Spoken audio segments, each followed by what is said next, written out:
Hey, welcome everybody to Do You Believe show tonight. Thanks everybody for joining us. It's nice to see everybody in the chat. I see Debbie Knapp and Cheyenne and Richard and KGB, and there's so many that are in the show. I don't have time to say hi to everybody, but thanks again for being here. Tonight, the Do You Believe show will be giving away 8 books of Bloodstains by Jeff Mudgett. So I believe Live Sci-Fi will be putting the details in the chat. So Tim from Live Sci-Fi will be posting, or Rue will be posting, how we're going to be giving away the books tonight.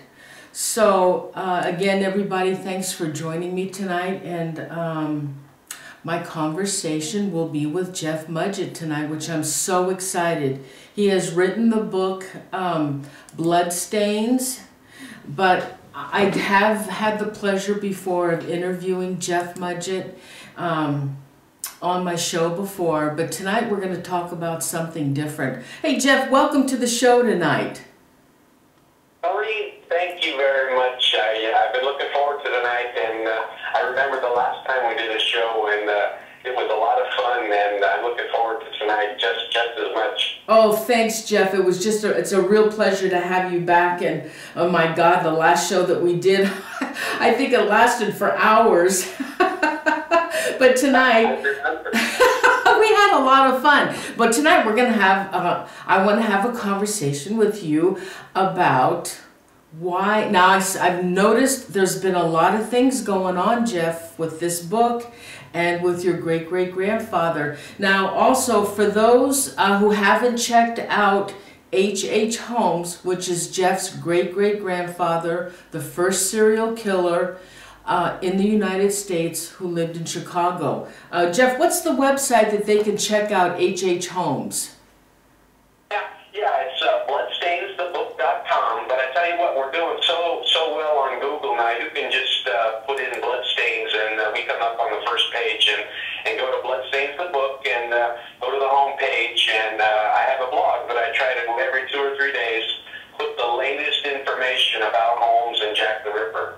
Okay, great. They just posted it in the chat room. Okay, so Jeff, now you got to make me a believer, hon.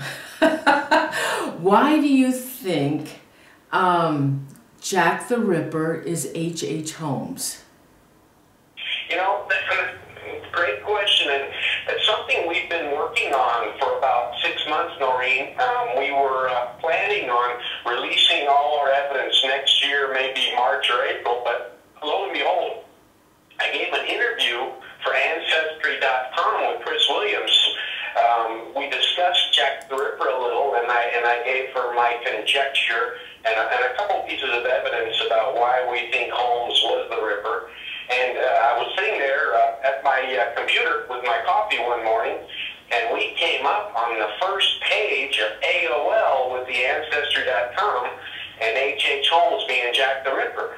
Well, from there we went to Huffington Post, we went to the Chicago Sun-Times, we're in the Daily Mail and in the UK, and all of a sudden it's that tidal wave about Holmes being Jack the Ripper. So we obviously can't wait anymore, so we're going to release the evidence that we have next week in a YouTube, and then we're planning on presenting each piece as if I was back practicing law in California as a prosecuting attorney, and we're going to explain to the world why this is the man who should be the prime suspect. Okay, now Jeff, how did you get your evidence? Well, I've been researching H.H. Holmes for quite a while. Also, Noreen, as I explained last time I was on your show, I had beliefs, I had opinions about him being the Ripper. About 4 months after I published the book, I was contacted by a man named Mark Potts, who is just a great historian of true crime and the Ripper. And he explained to me about the work he'd been doing for about 10 years, putting the 2 plus 2 together and establishing that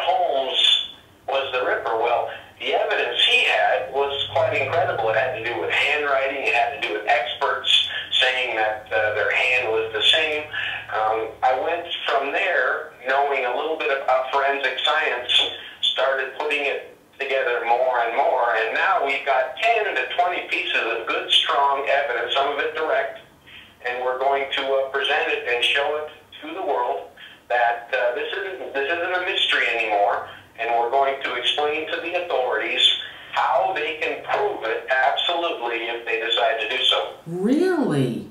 Now, you know, I had been doing a little investigation myself on Jack the Ripper, and I had read that even though there were surgical instruments that were used on the killings of the prostitutes in London, that their bodies were actually quite savagely cut open. They weren't precision cuts like a surgeon would do. They were like all different zigzag and everything.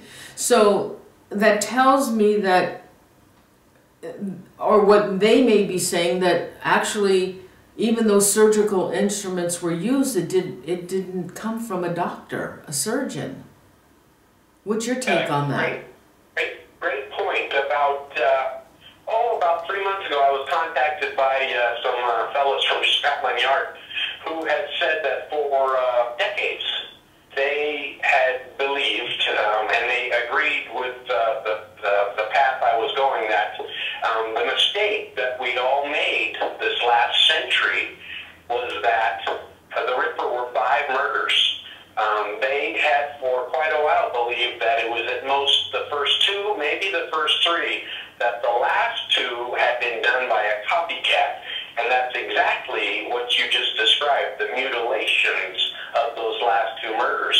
When you take the pathology reports from the first 2, Noreen, you'll see that the comments of those doctors are quite distinct about how that man had surgical talent. This was a man who, in 4 or 5 minutes' time, was able to remove organs, female reproductive organs, from the cavities in fog, in dark, while worried he was going to be caught, without damaging any of the bordering organs, which I've done some research on. I've gone to surgeons and asked their opinions. They, quite frankly, doubt whether they could have done it under those conditions. So this wasn't a plumber. This wasn't a cart driver. Those first 2 murders were conducted by a surgeon. And like I say, I had the fellows at Scotland Yard that contact me to say that they agreed. Really? So the last 2 that and now you see, they didn't specify which, what number they were of the victims, just that they were savagely cut all open. So interesting, Jeff. It's the last couple ones. Now, you know, I read also that there were like over 200 suspects for Jack the Ripper. Now some of them, I read about 15 of them. I don't know all the 200, but I didn't come across H.H. Holmes as being a suspect. No, and that's interesting. It's not amusing because of the subject we're talking about, but there seems to be this wall that people can't get over, the fact that Holmes was an American and the murders occurred in London, with this ocean in between. But Holmes, as you know, Noreen, when I explained to you last time I was on your show, he was fabulously wealthy. Yes. He loved to travel. The fact that it took 8 days to ride on a luxury liner, because at this time there were luxury liners, and this is what the rich were doing at the time. Holmes could have taken those 8 days, left New York, and arrived in Southampton. As I'm going to reveal to the world, we think we know exactly what ship he rode over on. It left New York and arrived in Southampton 7 days before the first murder. Oh my God. Now, when are you going to reveal all of this? We're putting it together right now. My team is, we're doing the video and the evidence presentation for YouTube with John Stevenson. He's my expert with computer, and then the sound technicians are Blue Light Media. We're putting that together with some dialogue that my friend Kim Estes, you met Kim, or I've talked to you about Kim before. He's in Bloodstains with me when we went into the basement at the post office. But he's going to do some dialogue for me, and we're going to put together how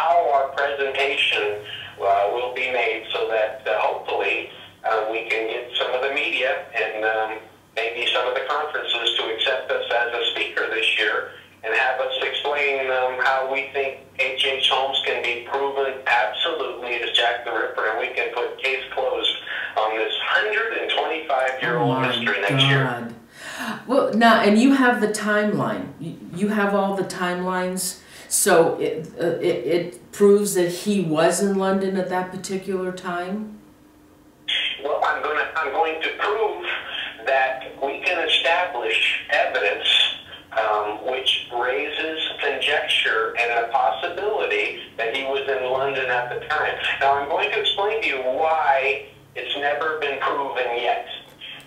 Authors and investigators have tried to write books or movies or scripts attempting to prove who Jack the Ripper was. But that's not the way our system works. Our system works when a man is raised as a suspect before a grand jury. He's indicted with a crime. He then goes to trial where it's proven beyond a reasonable doubt.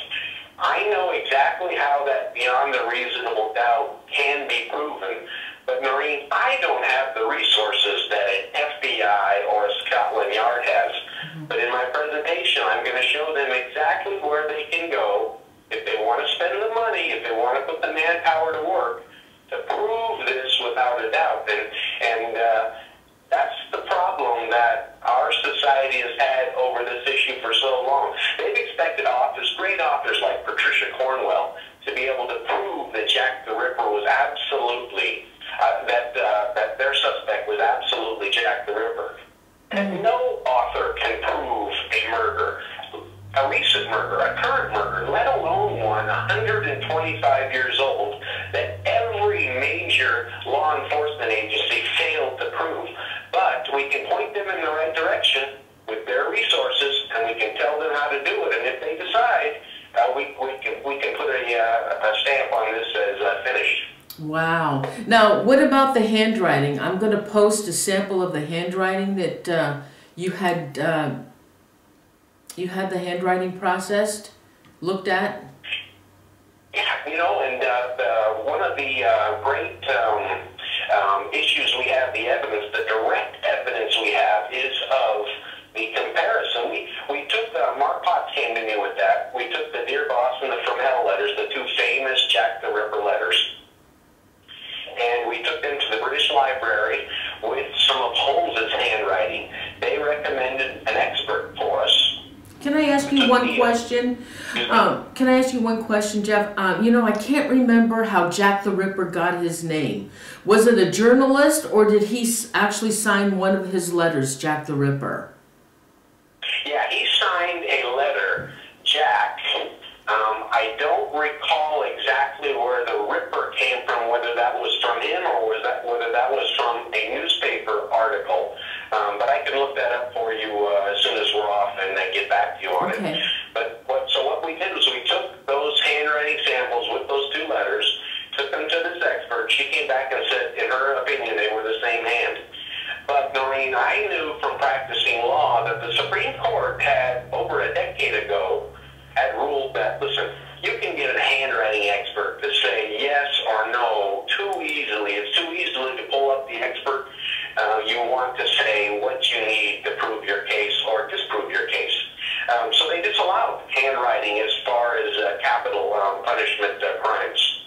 But what they did was they recommended that the Justice Department and the Post Office go to a company at the University of Buffalo who was putting together a computer program that would send over 1 million contacts into each letter, comparing whether it was the same or not. We contacted them, Noreen, and they were excited to help us with this. They ran the Dear Boss and the From Hell letters through their machine with our handwriting samples, and we came back with a similarity number of 97.95%. Now, I'm not an expert on computer science or the numbers they were talking about. When I asked them whether they would be willing to stand up on TV with me and say that this was the same hand that had done the Dear Boss and the From Hell letters as the Holmes handwriting, they wouldn't do it. I don't know why, whether it was politics or what, but they did give me that 97.95% number. They raised one issue, that the cursive English English language in 1888 was somewhat different from what it is today, and they would have wanted to reprogram their computer and run the samples through again before they would be willing to get up on TV, which was quite an expensive enterprise. So that's where we are right now. But with your listeners, if they go to my home page, if they scroll down to the bottom of the page, they can see where I've made presentations to a crowd before, and we put that up on the stage, up on the screen. And it's quite obvious just looking at it yourself with your own eye. When you did, Noreen, what did you see? I saw similarity. There was one letter, the Y looks the same, the O, the U, yeah, pretty, the your looks almost identical. The true, just a little difference in the R, but it looks pretty good. Looks, you know, looks like a pretty good match. Yeah, and that's pretty obvious for anyone that would have been on a jury to see that. You don't need an expert to say that maybe those, more than a maybe, probably those are by the same hand. Now, and what I'll do is explain. Okay, Jeff, wait a minute. Wait a minute. People that, oh, sorry. Okay, do you have more handwritings to compare to Jack the Ripper? How many letters did Jack the Ripper write? No, we've only compared with those two famous Ripper letters. And let me explain something, Noreen, about the Ripper letters, because you're going to get Ripperologists and the naysayers call into you after this interview. They're right. The man who wrote those two letters, it doesn't necessarily prove he was Jack the Ripper. It proves the man wrote those two letters. He didn't hold a scalpel in his hand, maybe. But what the London police have told me is this: the author of those two letters had a greater knowledge of the crimes than you could have obtained by just reading newspaper articles. It also tells you this, Noreen: if you wrote those two letters, it proves the author was in London at the time, because the way postage worked, you could not have written those two letters from New York and had them arrive in London as they were. Were those letters dated? Oh, yeah. Oh, there's a date on each of them, yeah. Okay. And they were after, so when was the first murder by Jack the Ripper? In 1888? Oh, August, wasn't it, you were telling me?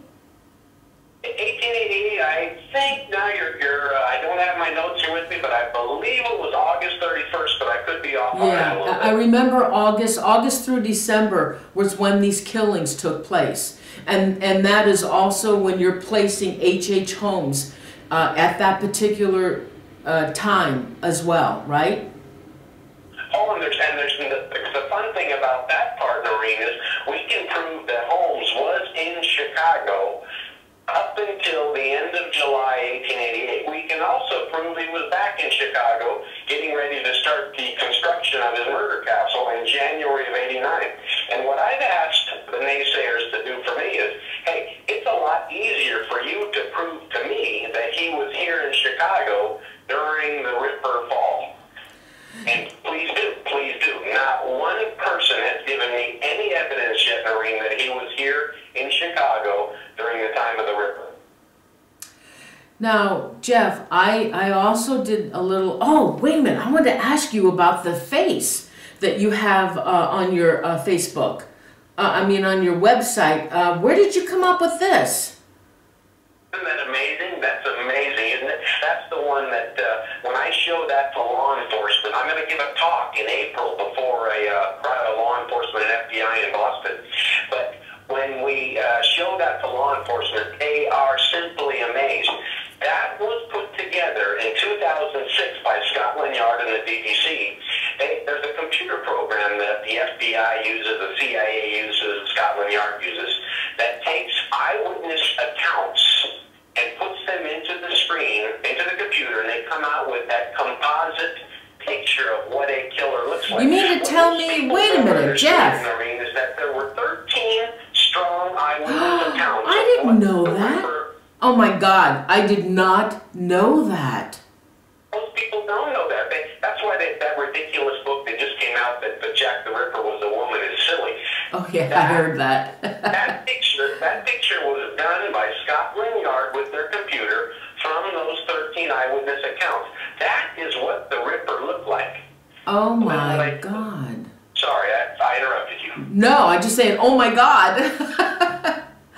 So what I did was I had my expert, John Stevenson, lay that computer composite over that black and white photo we have of H.H. Holmes. And I told him absolutely no photoshopping, but just merge them slowly together so they phase into one another.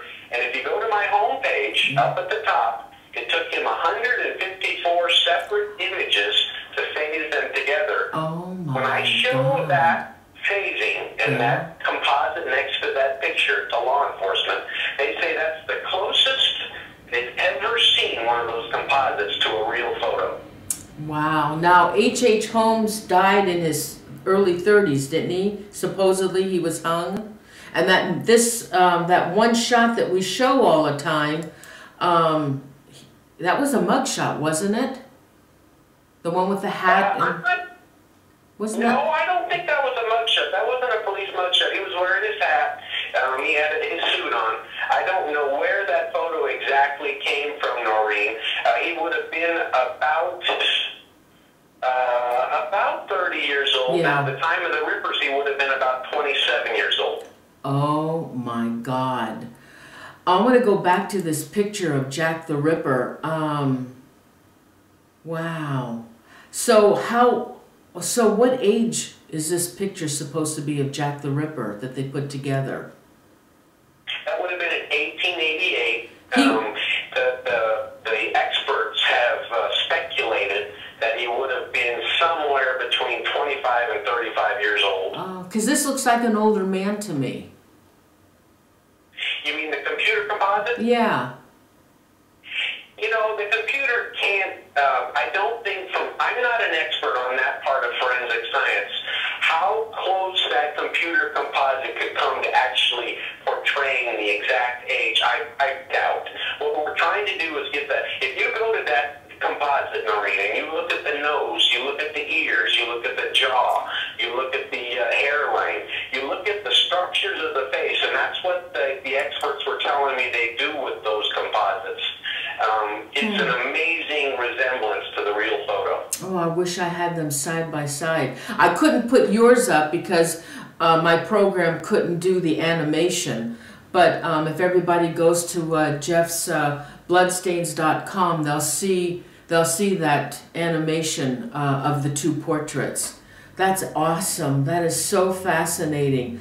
Well, I can't wait to find out about all of this, Jeff, and how this is all going to... The thing about it is, though, I also had a question, Jeff, because Jack the Ripper killed one way, and he focused on prostitutes. But yet, when he was in Chicago, he focused on children, men, and women. I don't understand...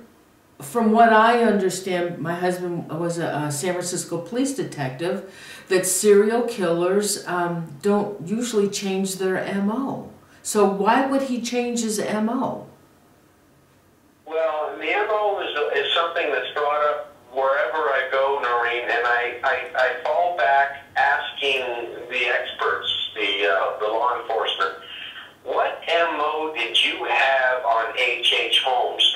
What murders at the castle when he was doing his experiments and removing the same reproductive organs that were removed from the first two bodies in London? Where did you get an MO? Because he was never tried for those crimes. No one ever witnessed those crimes. No one ever gave testimony as to how those murders occurred. So you're talking about a lot of speculation, which I find difficult to take very seriously, especially when you're dealing with a man of such incredible intellect, this evil genius, who loved to play with law enforcement, Noreen. And when he would have thought there was an MO developing, I don't know how he would have performed, but I doubt whether he would have allowed an MO to help identify him and to be arrested. So that I don't know if MO works in these circumstances with the man, the killer that you're dealing with here. Okay.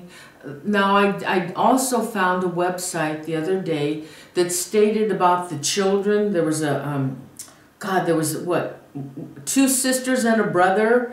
Oh, God, I forget, Howard and I forget the other 2 names. And they said, and this is so different from the show that I had done with you last year. They said that the children, the 2 girls, were found in a home in Toronto that he had been staying. And they found the 2 girls in a suitcase, a trunk, where he had put the hole in and then the hose for the gas. But the little boy was not found there. He was found in another location in a shallow grave. So, did I misunderstand about where these children were killed? I thought they were killed in the Chicago murder house. No, those were the Petzel children. Those were the ones that he was tried for the crimes that he was allegedly hanged for. But you're correct. 2 of them were murdered in Ontario, and one was murdered, I think, Indiana, but I'm not sure the exact state. Yeah. Now, if you want to go for those kind of facts, they're best in The Devil in White City, portrays that excellently, and then John Borowski does a good job of detailing the murders of those 3 children. But they were the ones that he was tried for. All the facts are very detailed in the court records. What about the parents? Was he killed them as well, didn't he? I don't know if he killed the mother. I think he killed the father. You're correct. Okay. All right. Now I want to ask, let's talk about the Burlington Hotel. How do you place H.H. Holmes at the Burlington Hotel, which is in California, which is 20 minutes from my house? Well, you know what, Noreen? Why don't you help me give the listeners a little bit of history about Port Costa?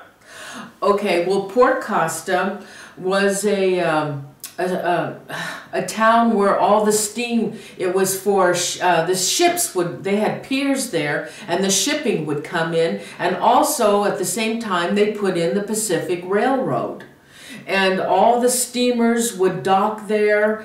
Port Costa was mainly for shipping and railroad, and they also had, a huge brick company there.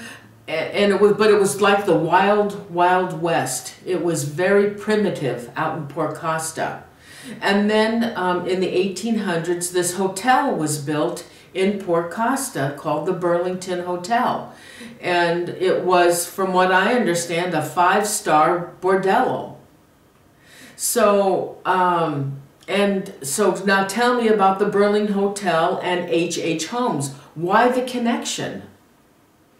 Well, I don't want to give away too much at the ending of my story, Bloodstains, because it has to do with me realizing what that Burlington Hotel means in relationship to the murder castle in Chicago. But you're exactly right. Port Costa and the Burlington, that was the wild, wild west after the California Gold Rush. There was a pier along the Sacramento River there that was a mile long, and the ships were lined up. Every piece of money that had to go through California, coming out of the Sierras down to Sacramento before it got to San Francisco, had to go by Port Costa and the Burlington Hotel. It was a very famous place. This hotel was visited by Holmes 2 years before he began his construction of the murder castle for the World's Fair at 63rd and Wallace in Chicago. And as I describe in the book, it's quite scary how similar the 2 look. And you can go your listeners can actually go visit. I have it. Now. I'm showing it right now. I'm showing it. I have them side by side. The Burlington Hotel and the Murder Castle. I have them both side by side. When I first saw the Burlington after having studied the pictures of the Murder Castle so much, I was shocked to see their resemblance and how he had obviously taken his recollections of what the Burlington looked like and implemented them in his construction of the Murder Castle. Yeah, they are very similar. But this is documented, his visits to the Burlington Hotel? It's part of my story in Bloodstains. I don't know if I could prove the exact day he was there, but I'm pretty sure about it. Okay, yeah, I did read that particular chapter. Okay, well that's very, oh, let's see. Oh, another thing. Jeff, do you think anybody was murdered at the Burlington? Do you think he committed any murders there? Noreen, I would be shocked to find out that he didn't murder someone wherever he was. I know he was in Port Costa quite a long time. I know he loved San Francisco. I know he murdered in San Francisco. That's part of my story. You do? I couldn't prove it. I couldn't prove the date. I couldn't prove the name of the victims. But having been there as long as he was, and as much as he liked that type of society and the money and the flair that was the Bay Area back in those times, I'd be shocked if he didn't commit a murder there at the Burlington. Yeah, you know, we can't get any information, historical information on that area. We can't find any records. I think what we're going to do is check with the Contra Costa Historical Society, because we just can't find out any information on the area, except for the shipping and this railroad. But as far as the Burlington Hotel and what went on, we can't find any information on it. We can't find any records. Noreen, you want to hear a strange coincidence that's unique to the area? Sure.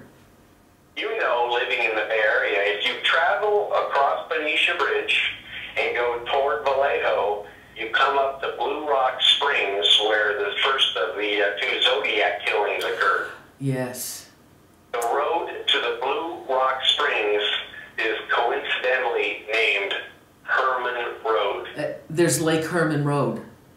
Lake Herman Road. Yeah, Lake Herman Road. When I saw that, it gave me goosebumps and chills down my spine. Yes, you know, I know about that road, and you had mentioned it. I saw somewhere where you mentioned that, and I thought, oh my God, Lake Herman Road.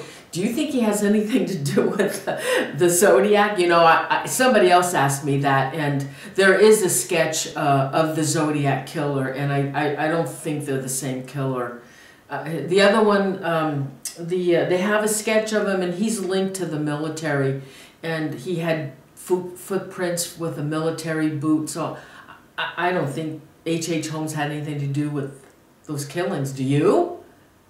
No, I don't think it's possible. I don't think so either. In between time, but I find it strange, Noreen, that so many coincidences. As I work my story, as the book gets a little bit more notoriety now, we come up with something like this almost every day now from one of our fans or one of the investigators, fascinated with serial killing.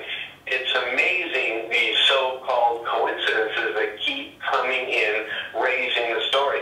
Right now, we're working on a piece of the story, Noreen, in downtown Chicago that, and I say this in all respect, it looks like a blueprint for Auschwitz. Holmes had a warehouse along the Chicago River, which created concrete blocks. They used to have barges come there at night, and this concrete would be loaded onto the barges and taken to no one knows where. He bought over $9,000 worth of concrete and never sold any, and it was gone. Oh my God. He then had a glass factory downtown with a 150-foot long furnace that was fed by this mound of coal. Now, if you know anything about the way glass was created back then, it was the hottest temperature known to man. Now, here's this mass murderer with a glass factory and a 150-foot long furnace, and then a warehouse along the river where concrete blocks were created and then dumped somewhere, which no one knows where yet. Oh my God. This is something that history needs to look a little bit more carefully at, and there's two experts doing that right now about downtown Chicago, which I think are going to shock the world when they discover. They're actually trying to put together a scuba team which is going to go down into the river with ultrasound and try to locate those the experts believe there's going to be bodies inside. Oh my God. Another thing, Jeff, what about, have you still thought about exhuming H.H. Holmes' body for the DNA? Oh, that's as soon as I get the chance, that's first on my list, because as you know, Noreen, I don't believe he was hanged that day. I believe the guard was hanged in his place. I believe he walked out in broad daylight watching that man hanging in his place, that innocent man. What I found out was the process of raising that concrete, exhuming that grave, and then doing a DNA comparison with some of my tissue on what's in the concrete is a very expensive procedure. We're talking over $100,000. I need some help with that. I'm trying to get a couple of studios or TV channels to want to do somewhat of a live show, like a Geraldo show, perhaps to put it on TV, bring up that concrete, and then take it to the Smithsonian and have DNA analysis done properly by the real experts, so that I can, well, I told them, I said, listen, I'll either stand up and apologize that I was a complete fool, that it was him that was hanged, or I get to stand up and tell the country that, you know what, this was a grave mistake, and amends need to be made. Yeah. Okay, you know what? I was also, God, I've been doing some investigating. Hey, you know what? One day I was searching the internet looking for H.H. Holmes in my area, and I came up with an H.H. Holmes in Alameda, California, and he was married, because I also found a Mrs. H.H. Holmes on a steamer. She was her name was listed on the the list of passengers. From a steamer out of Oakland. Do you know anything about that? No, it's the first time I've heard of this. Oh, God, I wish I had saved that website. I was telling Tim about that, and I believe I believe he was and then what about that picture we sent you also? On the sea captain, H.H. Holmes, where his face is, he's peeking out of, somebody was in front of him, and the picture was of sea captains, and I think it was the Southern Pacific Railroad also were involved in this picture. Do you remember that picture I sent you? I don't at all. I do know that if it wasn't him that was hanged that day, he would have never used that name H.H. Holmes again. So I don't know if it has anything to do with him or not, but it sure would be interesting to track it down professionally and see where the facts come out. Well, I think you still have that in your messages. I sent you the picture. His name is H.H. Holmes, and he was a sea captain on one of the steamers. And I'll tell you what, when we get done here, I'll run it down and see what I come up with.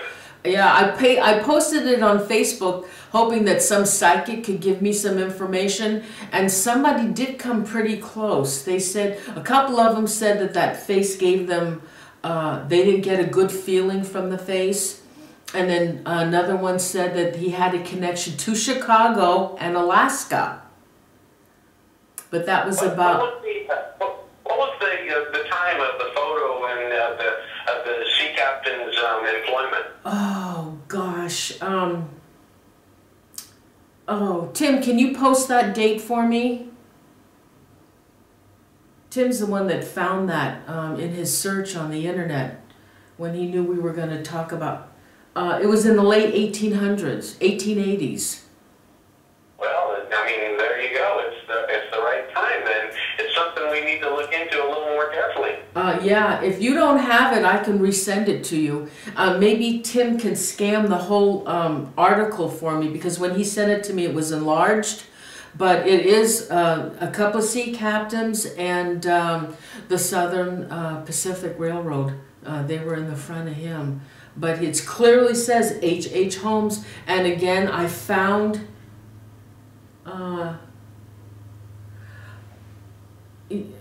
yeah, you don't know where he got the name H.H. Holmes from, do you? You know, that's being argued about right now, Maureen. I'm glad you brought that up, because there was a time when the experts believed by Sherlock Holmes. And he had That's taken that right. name just as as a fascination, obsession. But now there's an expert in Chicago, Dane Ladwig, who has tracked that, run that down, who thinks he's coming up with some facts and evidence which makes that impossible. So why he would have taken H.H. Holmes and why that was his favorite name that he used. He used over 31 different ones. Why he liked that one so much, I'm not sure of now, because, like I say, there was a time when I thought it was because of his fascination with Sherlock Holmes. I remember you telling me that. Jeff, he had 30 other names? 31 aliases at least, yeah. Do you have those posted anywhere? You know, I don't have a list of those. I think Adam Seltzer posted them once. I'll track that down with Adam. He's a historian here in Chicago who may know more about H.H. Holmes than any man alive, he and Ray Johnson. But I'll ask Adam if he has the list, and if he does, I'll send them to you, Noreen. Now, when you were checking Steamer's list of steamers that he may possibly have been on, were you only checking for H.H. Holmes, or did you also check the other aliases that he went by?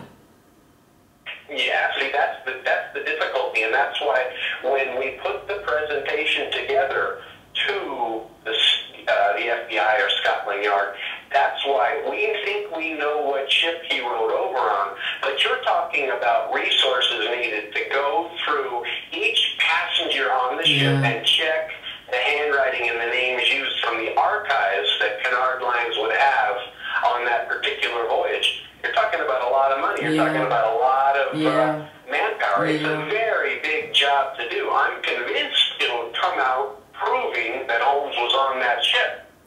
Did you one author to do it? No, it's impossible. Yeah, I know. I'd like to see that list, though. I'd love to see the other names. Did you ever check into any of the other steamers that may have used H.H. Holmes? No, we haven't. No, we haven't, because as we'll show next week, we have a reason to believe it was this particular ship. It was called the Etruria, Etruria, and we'll show that next week on the YouTube video. And where did that originate from? That ship? It's a Canard. It's an English steamship. It was one of the first steamships. Luxury liner, absolute luxury liner. And the wealthy, the New Yorkers, the most wealthy, that's what they did for vacation. Some of them would they'd take the trip from New York, ride it over, wait for the ship to be replenished, and ride it back. They wouldn't even get off in London. They'd ride the caviar and the champagne. That's what the rich did back then. Yeah, they did. Oh, I wish I could find that webpage that listed Mrs. H.H. Holmes on that ship that got caught in a hurricane. Damn. If I ever come across it, I'll send it to you, because I did a lot of searching, and I was searching ships as well to see if I could find H.H. Holmes. And of course, Tim came up with that one article, which I can't believe he found. Well, God, Jeff, this is fascinating. So after you do all your presentation and you go to London and everything, will you come back on the show and we'll talk about this? Absolutely. Noreen, you're one of my favorites, and I'm always thrilled to be your guest. And I tell you what, do me a favor, if your listeners will set aside the Ripper and set aside Holmes and the mass murders, if they'll take a look at that Ancestry.com interview, I'm quite proud of that, because we don't discuss the killing and the murder so much. We discuss why someone like me would want to know the truth about my roots and where I came from, and how that can help someone, not just me, like anyone out there, and how that service, that knowledge of the roots, good or bad, because, half of us have bad ones, not just kings or presidents or generals, like we all want to think at one time or another. But I'm very proud of that interview, and if your listeners would watch that with Chris Williams, I'd be thrilled. Thank you so much, Jeff. It was a pleasure and an honor to have you on the show. I just love talking with you, and every time I talk with you, I find out more information, and I love it. I love it. Thanks so much, Jeff, and I will send you over that picture if you can't find it, okay? And thank you, Noreen. And remember, we have a date one day, one night, to go into that Burlington Hotel live on TV and telecast the building that Holmes, I believe, copied when he built the murder castle. That's a date, Jeff. You got it. Thanks, Jeff, so much. Good night. Good night, Noreen. Thank you. Good night. Wow, I hope you guys liked the show. That was fascinating. Every time I talk to Jeff, I find out more information, and there's going to be more coming out, and I will have him back on the show. Again, thanks everybody so much for joining the show tonight. I really appreciate it. And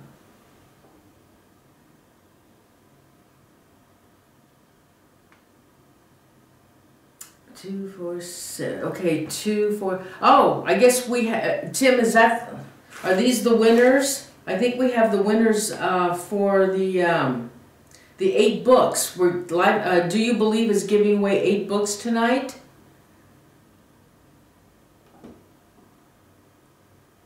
Oh God, I can't remove this.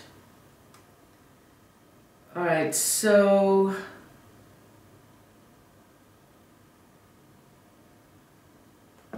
Let's see, are these the winners?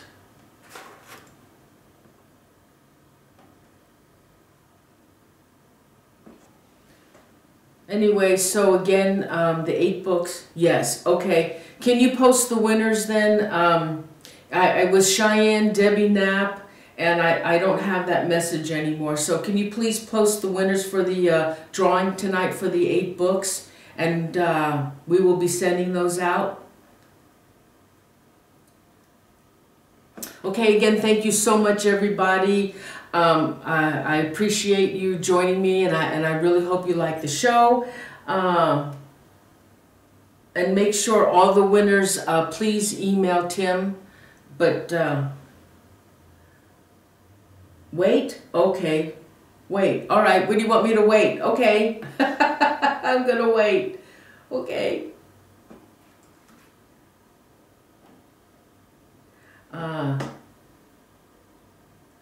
All right, send me this.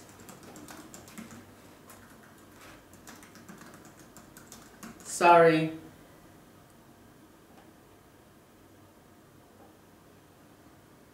Okay, winner number 1 is Leanne. Yay!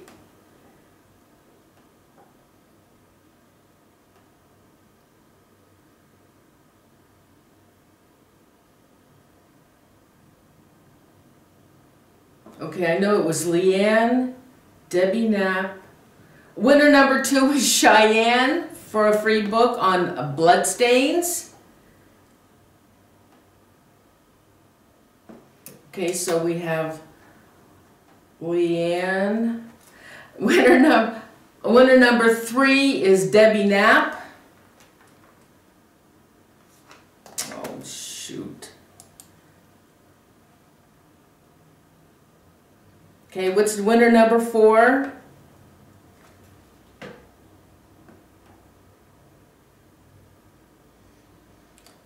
Winner number 4 is Fitness Diva.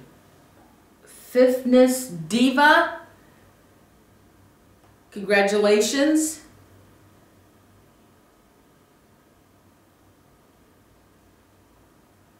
Drum roll. Come on.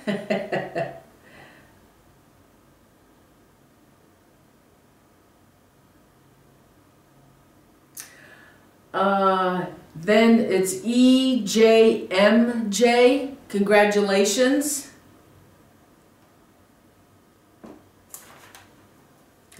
What, 2 more left?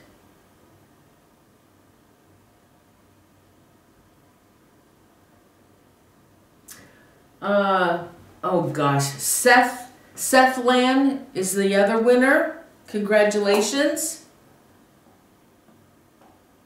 I think that's number 7, isn't it?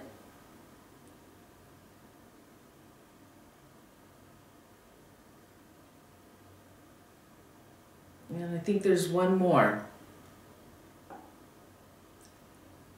Oh, and 8 is Krista. So congratulations, everybody.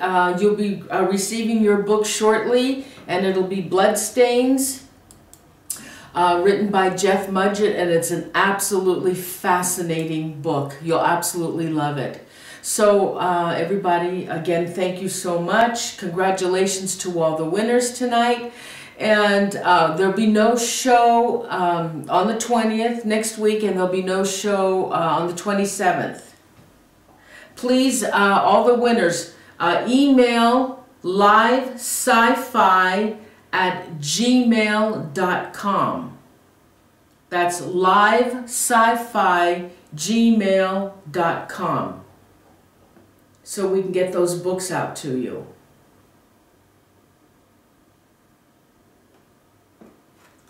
livesci-fi@gmail.com. Okay? So we'll see you on January 3rd, starting of the new year, January 3rd, 2013. We will be, that will be our next show. And again, thank you, and I want to wish everybody happy holidays, Merry Christmas, Happy Hanukkah, have a safe holiday, and may all your wishes come true. And wait, okay, what do you want me to wait? Okay, now what, Tim? We will be doing, oh, okay, okay. Well, it looks like Tim and I are going to be doing an ITC session in between those 2 weeks. Okay, ITC it is. Soon. Okay. All right, so Tim, Live Sci-Fi, and I will be doing an ITC session. Tim will post. Stay tuned, everyone. Can I go now, Tim? Okay, everybody, good night. Happy holidays. I love you all. Thank you so much. Can I go now?